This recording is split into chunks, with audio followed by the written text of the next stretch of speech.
हाफिज वरहानी मौलाना रियाजुद्दीन साहब उस्ताद हमारा स्टेज पर आपकी खिदमत है, ये कमेटी की तरफ से है। अब आइए, आज की जो कमेटी है आज के मुशायरे में ने बड़ी मेहनतें की है आज की कमेटी ने। उस कमेटी की नजर में मैं ये चार चीजें कहना चाह रहा हूँ कि खुदा को वही लोग पाए हुए हैं, खुदा को वही लोग पाए हुए हैं, मोहब्बत से जो दिल लगाए हुए हैं, हमेशा खुदा उनको आबाद रखे जो आका की महफिल सजाए हुए हैं।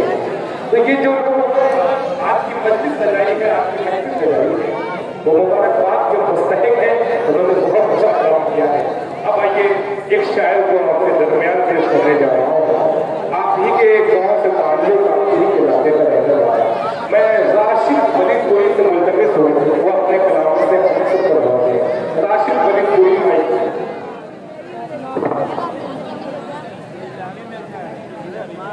अस्सलाम वालेकुम।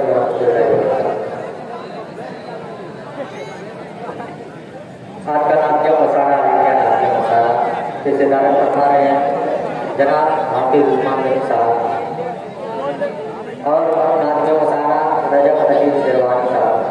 आइए जरा मुकम्मल नाम के पास बैठे चार मिनट पेश कर रहा हूँ।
जन्नत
मेरा बेड़ा पार होगा।